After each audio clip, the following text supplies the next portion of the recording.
वसुदेवासुतं देवं कंसचाणूरमर्दनं देवकी परमानन्दं कृष्णं वन्दे जगद्गुरुं। मूकं करोति वाचालं पङ्गुं लङ्घयते गिरिं यत्कृपातमहं वन्दे परमानन्दमाधवम्। शङ्करं शङ्कराचार्यं केशवं बादरायणं सूत्रभाष्यकृतौ वन्दे भगवन्तौ पुनः पुनः। ईश्वरो गुरुरात्मेति मूर्तिभेदविभागिने व्योमवद्व्याप्तदेहाय दक्षिणामूर्तये नमः। ओम शांति शांति शांति।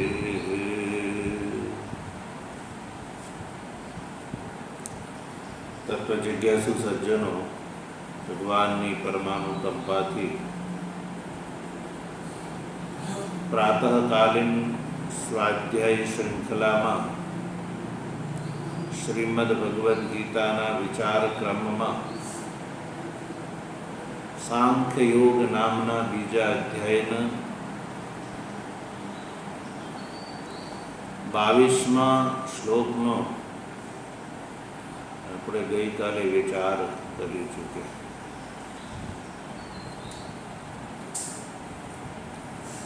આજે આપણે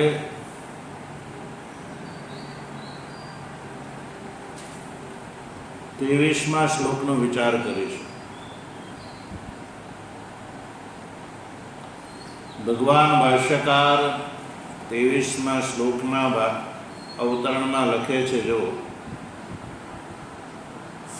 કસ્માદ અવિક્રિય એવ ઇતિ આહ. પ્રશ્નપૂર્વક 23મા શ્લોકનું ઉત્થાપન કરે છે. કારણ કે પાછળથી વાત ચાલી આવે છે કે આત્મા અવિક્રિય છે, આત્મા અવિક્રિય છે.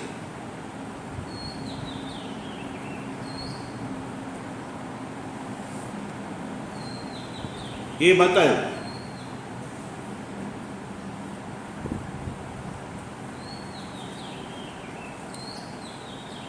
અને દ્રષ્ટાંતથી બતાવ્યું કે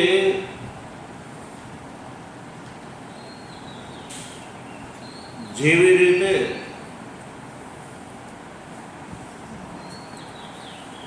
મનુષ્ય જીર્ણ શીર્ણ થઈ ગયેલા જે વસ્ત્રો છે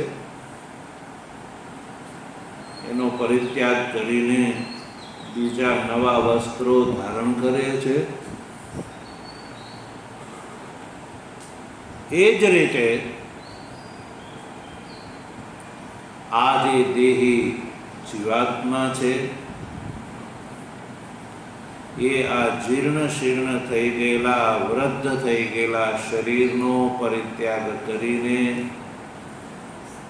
બીજું નવું યુવા શરીર, બાલક શરીર ગ્રહણ કરે છે.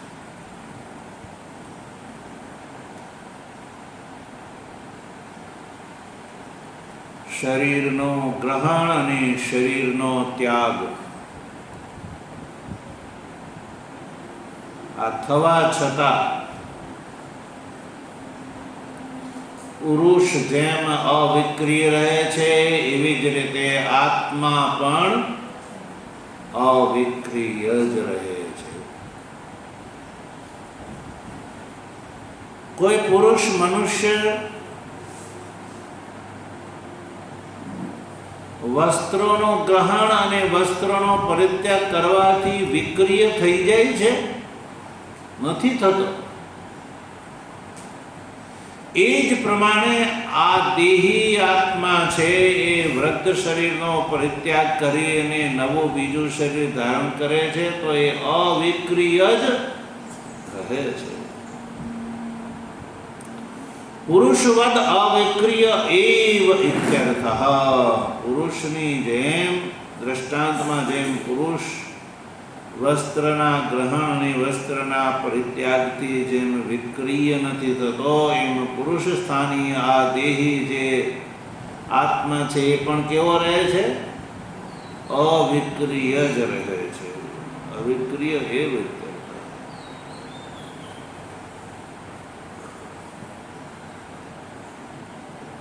પૂર્વ પક્ષીનો એક એવું કેવો શંકા બને છે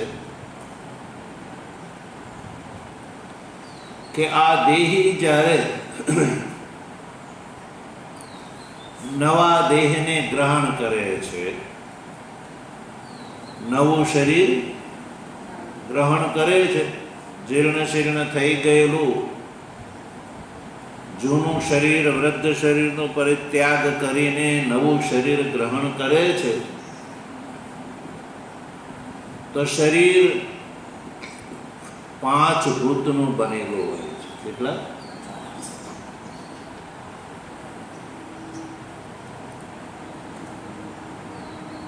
5 ભૂતનું શરીર બનેલું છે.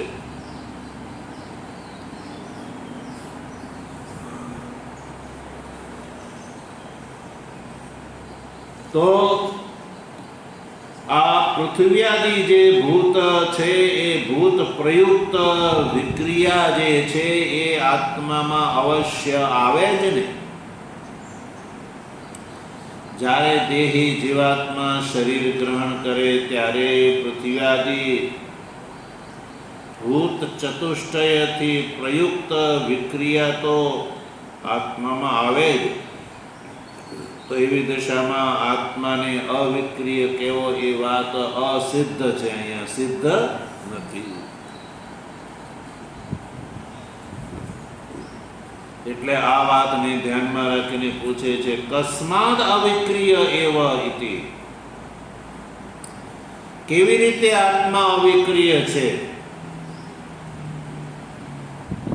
કારણ કે પૃથ્વીયાદી ભૂત ચતુષ્ટય પ્રયુક્ત વિક્રિયાનો ભાગીદાર આત્મા તો થાય જ છે. શરીર ગ્રહણ કરે છે ત્યારે, શરીર ગ્રહણ કરે ત્યારે શરીરસ્થ પૃથ્વીયાદી જે ભૂત ચતુષ્ટય છે એ ભૂત ચતુષ્ટયથી પ્રયુક્ત જે વિક્રિયા અવશ્ય આત્મામાં આવે ને આવે. એટલે આત્મા અવિક્રિય છે એ વાત કેવી યોગ્ય નથી. એટલે એ વાતને ધ્યાનમાં રાખીને પ્રશ્ન કર્યો કે કસ્માદ અવિક્રિય એવ ઇતિ. ભાષ્યકાર આ પ્રશ્નનો ઉત્તર આપે છે અને શ્લોકને ઉત્તરના રૂપમાં પ્રસ્તુત કરે છે.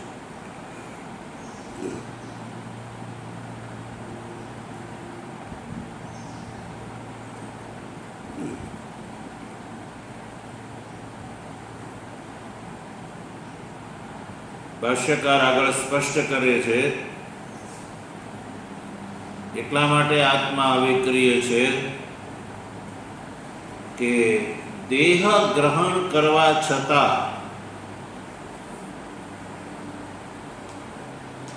પૃથ્વીયાદી જે ચાર ભૂતો છે એ આત્માને વિષય કરી શકતા નથી. એટલે જેમ આકાશ અવિક્રિય રહે છે એમ આત્મા જે છે ને સજ્જનો એ પણ અવિક્રિય રહે છે. પૃથ્વી આદિ ચાર ભૂતોનો વિષય આત્મા બનતો નથી. ભલે શરીર ગ્રહણ કરે છે છતાંય આકાશની જેમ અવિક્રિય રહે છે. એ વાત આ ઉત્તર દઈને શ્લોકને ઉત્તર રૂપમાં પ્રસ્તુત કરે છે. જો આપણે શ્લોકનું ઉચ્ચારણ કરીશું. નૈનમ છિંદન્તિ શસ્ત્રાણિ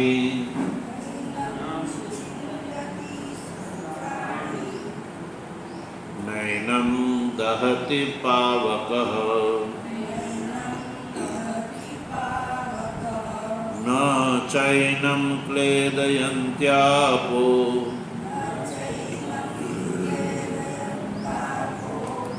ન શોષયતિ મારુતઃ નૈનમ છિંદન્તિ શસ્ત્રાણિ નૈનમ દહતિ પાવકઃ ન ચૈનમ ક્લેદયન્ત્યાપો ન શોષયતિ મારુતઃ.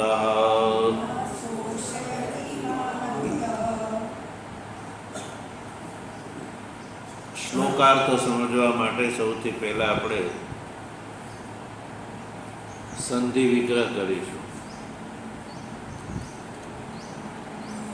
તો સૌથી પહેલું વાક્ય છે, એના પહેલા ચાર વાક્ય બનાવી અને વાક્યનું ચાર ચરણનો અલગ અલગ સંધિ વિગ્રહ. જો નૈનમ છિંદન્તિ શસ્ત્રાણી એ પહેલું ચરણ છે.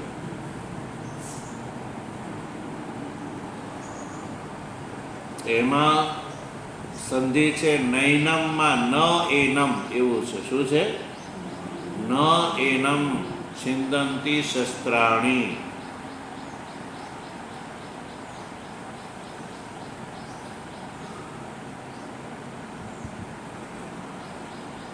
ન એનમ છિંદન્તિ શસ્ત્રાણી.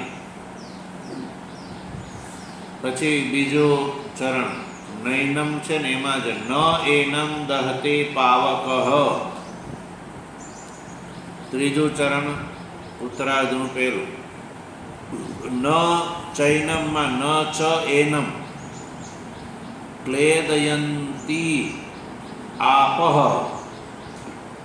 ક્લેદયંતી આપઃ ન શોષયતિ મારુતઃ.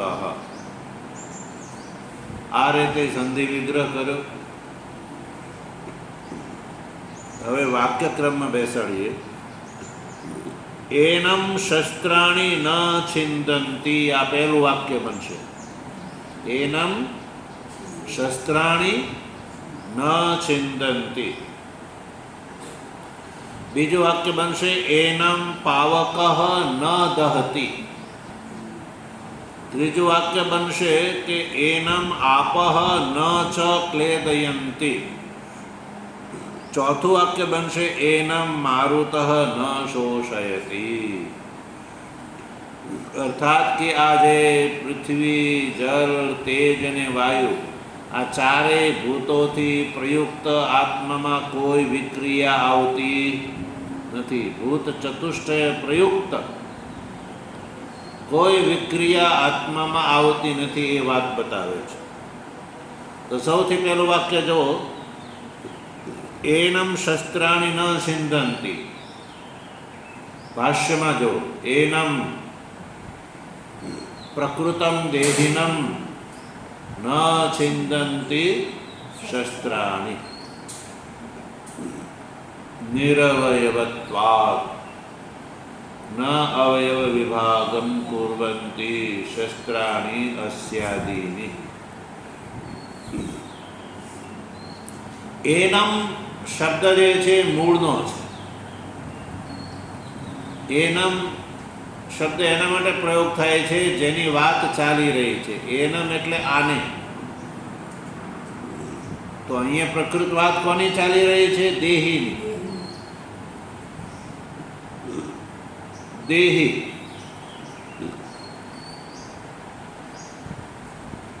કારણ કે 22મા શ્લોકમાં આત્મા માટે દેહી શબ્દનો પ્રયોગ છે. ત્યાં દેહી જીવાત્મા જેમ મનુષ્ય શરીરને જેમ મનુષ્ય જૂના વસ્ત્રોને છોડીને નવા વસ્ત્રોને ગ્રહણ કરે છે, છતાં એ મનુષ્ય વસ્ત્રોના ગ્રહણ અને વસ્ત્રોના પરિત્યાગથી વિકૃત નથી થતો. એવી જ રીતે આ દેહી જીવાત્મા જે છે એ જીર્ણશીર્ણ થઈ ગયેલા વસ્ત્રોના પરિત્યાગથી અને નવા વસ્ત્રોના ગ્રહણથી એ પણ દેહી વિક્રિય થતો નથી, વિકારને પ્રાપ્ત થતો નથી.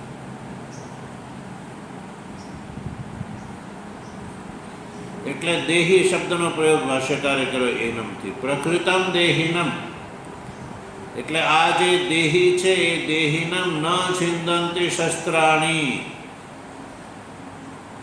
આ જે દેહી આત્મા છે એને શસ્ત્રો છેદી શકતા નથી. નિરવયવત્વાદ શસ્ત્રોથી આત્માનું છેદન સંભવ નથી.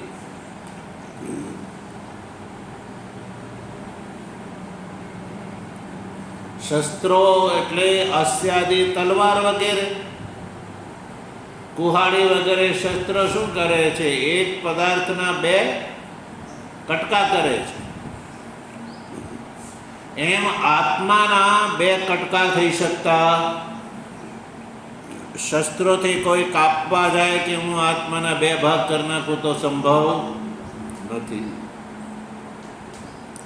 તમે કહેશો કે ભાઈ કેમ ન થઈ શકે? પાર્થિવ પદાર્થના જેમ બે ભાગ થઈ શકે છે એમ આત્માના કેમ ન થઈ શકે?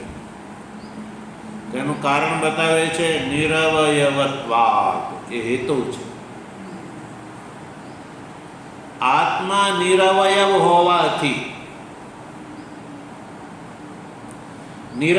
હોવાથી આત્માનું છેદન સંભવ નથી.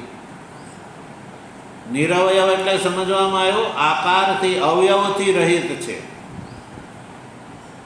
અવયવોથી રહિત હોવાથી કટકા કોના થઈ શકે? સાવયવ પદાર્થના થઈ શકે. કોના? જે પદાર્થ અવયવોથી યુક્ત હોય એના જ વિભાગ થઈ શકે છે. આત્મા નિરવયવ હોવાથી શસ્ત્રોથી આત્માના વિભાગીકરણને કરી શકાય એમ નથી. ન અવયવ વિભાગમ કુર્વંતી શસ્ત્રાણી અસ્યાદિની.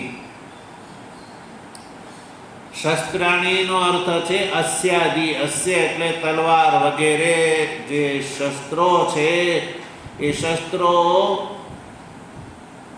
અવયવ વિભાગમ, અવયવોના જેમ વિભાગ થઈ શકે છે, અવયવોના જેમ વિભાગ થઈ શકે છે એમાં આત્માના અવયવ વિભાગ નિરવયવ હોવાથી નથી થઈ શકતા. એટલે કહ્યું કે ન અવયવ વિભાગમ કુર્વંતી શસ્ત્રાણી અસ્યાદિ. અસ્યાદિ જે શસ્ત્રો છે, તલવાર વગેરે જે શસ્ત્રો છે, આત્મા નિરવયવ હોવાથી એના અવયવોના વિભાગ થઈ શકતા નથી. તો શસ્ત્રથી અભિપ્રાય છે પૃથ્વીભૂત પ્રયુક્ત આત્માની અંદર વિકાર સંભવ નથી.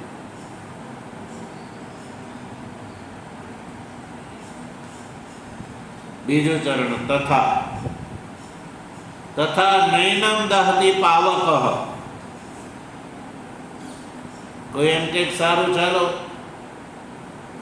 પૃથ્વી પ્રયુક્ત વિકાર સંભવ નથી. શસ્ત્રાદિ નિમિત્ત વેદીકરણ કરવાથી તો પાવક એટલે અગ્નિ એને બાળી તો શકતો હશે ને. અગ્નિ બાળી તો શકતો હશે ને. તો કહ્યું કે નૈનમ દહતી પાવક. ભગવાન કહે છે એનમ આત્માનમ પાવક ન દહતી. અહીંયા પણ એનમનો અર્થ પ્રકૃતમ દેહીનમ લઈ લો.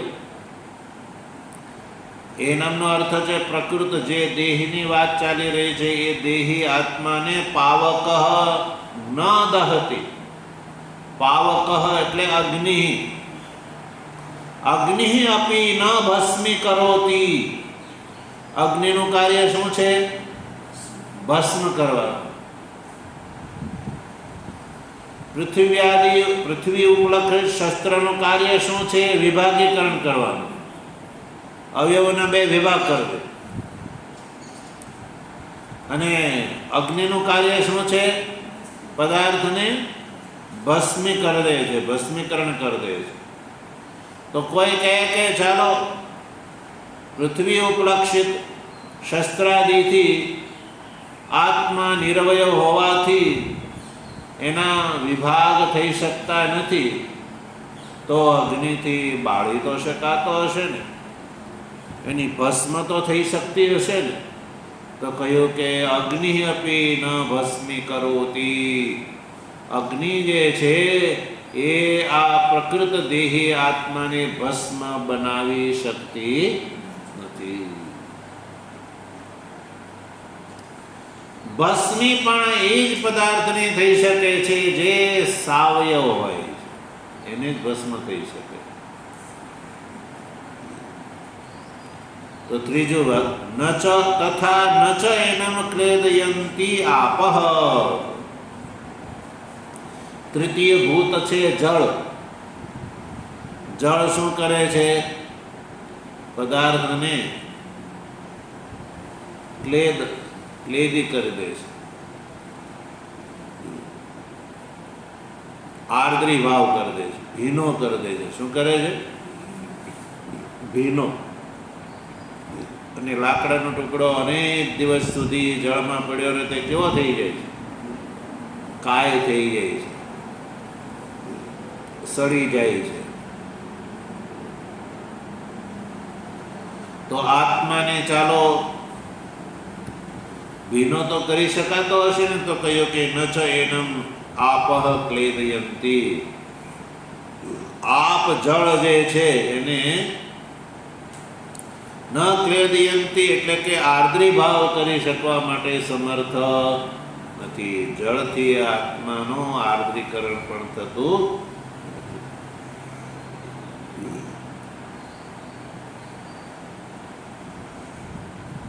કેમ વાંધો શું?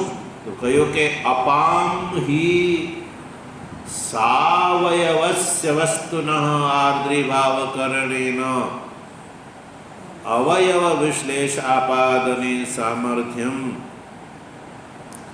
તત ન નિરવયવ આત્મની સંભવતી. જો જળનો એ સ્વભાવ છે, જળનો પોતાનો એક સ્વભાવ છે કે જે સાવયવ વસ્તુ હોય ને, સાવયવ એટલે અવયવ વાળી વસ્તુ હોય ને, એનું જ એ આર્દ્રી ભાવકરણ કરી શકે છે.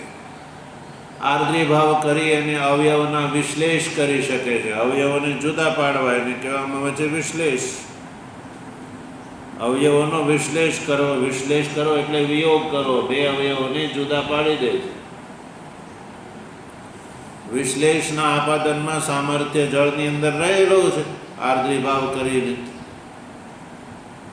પણ આત્મા કેવો છે? નિરવયવ છે. સાવયવ પદાર્થનો જ વિશ્લેષ આપાદન કરી શકે છે જળ.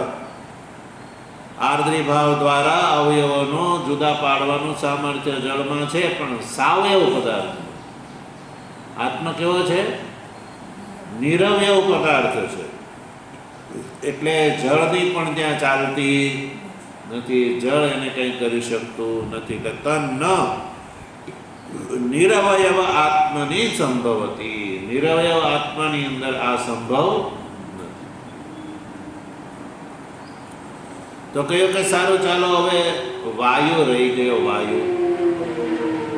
વાયુ એને સૂકવી શકતો હશે કે તથા સ્નેહવત દ્રવ્યમ સ્નેહ શોષણેન નાશયતિ વાયુ, તથા સ્નેહવત દ્રવ્યમ સ્નેહ શોષણેન નાશયતિ વાયુ, તથા એવી જ રીતે વાયુનું કાર્ય શું છે? સ્નેહવત દ્રવ્યમ, સ્નેહથી એટલે કે જે ભીનું હોય, એ સ્નેહથી યુક્ત જે દ્રવ્ય છે એ દ્રવ્યની અંદર વાયુ શું કરી શકે છે કે સ્નેહનું શોષણ કરી શકે છે. સ્નેહ જે વિનાશ હોય, વિનાશ, સ્નેહનો અર્થ છે અહીંયા વિનાશ. તો વિનાશવાળો જે પદાર્થ છે, સ્નેહવાળો જે પદાર્થ, એ જેવું જે દ્રવ્ય છે એ દ્રવ્યના સ્નેહનું શોષણ કરી શકે છે. તો સ્નેહ શોષણ દ્વારા વાયુ જે છે એ દ્રવ્યનો નાશ કરી શકે છે. સ્નેહવદ દ્રવ્યનો સ્નેહનું શોષણ કરીને વાયુ નાશયતિ, સ્નેહનું શોષણ કરીને વાયુ જે છે એ સ્નેહવદ દ્રવ્યનો નાશ કરી શકે છે. પણ આ જે આત્મા છે એ આત્મા એનમ તું આત્માનમ ન શોષયતિ મારુતઃ અપી. વાયુનું મારુત કહો યા વાયુ કહો, એક બાત છે. વાયુનું કાર્ય છે સ્નેહવાન જે દ્રવ્ય હોય ને એની અંદર સ્નેહનો નાશ કરીને એ પદાર્થનો નાશ કરી નાખે છે. સ્નેહનું શોષણ કરી અને પદાર્થનો નાશ કરી દે છે. પણ આ જે આત્મા છે એ કોઈ સ્નેહવદ દ્રવ્ય તો છે નહીં. સ્નેહવાળું દ્રવ્ય હોત તો આત્માના અંદર જે સ્નેહનું શોષણ કરી અને આત્માનો નાશ કરી શકે, પણ આત્મા સ્નેહવદ દ્રવ્ય છે નહીં. એટલે એનમ તું આત્માનમ ન શોષયતિ મારુતઃ અપી. આ જે આત્મા છે એને મારુત એટલે વાયુ જે છે એ પણ શોષણ કરી શકે એમ નથી. એટલે પૃથ્વી, શસ્ત્રથી અભિપ્રાય છે પૃથ્વી, પછી જળ, પછી તેજ અને વાયુ, ચારે ચાર ભૂત આવી ગયા. તો આત્મા જે છે અને આકાશ જે છે એ તો નિરવયવ જ છે. આકાશ શું છે? નિરવયવ છે. એટલે આકાશની જેમ જે છે આ આત્મા અવિક્રિય છે. એટલે પૃથ્વ્યાદિ ભૂતથી પ્રયુક્ત છેદનાદિ જે ક્રિયાના અભાવને કારણે આત્માની અંદર કોઈ પણ પ્રકારથી એનો નાશ સંભવ નથી. આ વાત આ શ્લોકમાં બતાવી. એટલે કે આત્મા, આ દેહી છે એ શરીર ગ્રહણ કરે છે છતાં પણ એનો આ પૃથ્વી આદિ ભૂત ચતુષ્ટય પ્રયુક્ત વિક્રિયા આત્મામાં આવતી નથી. કારણ કે આત્મા અવિક્રિય છે એટલા માટે. તો આ રીતે આ 23મા શ્લોકનો આપણે વિચાર કરી ચૂક્યા. 24મા શ્લોકનો વિચાર જે છે ભગવાનની કૃપા હશે તો આગળ કરીશું. ઓમ વસુદેવ સુતમ દેવમ કંસચાણૂરમર્દનમ દેવકી પરમાનંદમ કૃષ્ણમ વંદે જગદ્ગુરુ મૂકં કરોતિ વાચાલં પંગું લંઘયતે ગિરિં યત્કૃપાતમહં વંદે પરમાનંદમાધવં શંકરં શંકરાચાર્યં કેશવં બાદરાયણં सूत्रभाष्यकृतौ वन्दे भगवन्तौ पुनः पुनः। ईश्वरो गुरुरात्मेति मूर्तिभेदविभागिने व्योमवद्व्याप्तदेहाय दक्षिणामूर्तये नमः। ओम शांति शांति शांति। सद्गुरुदेव।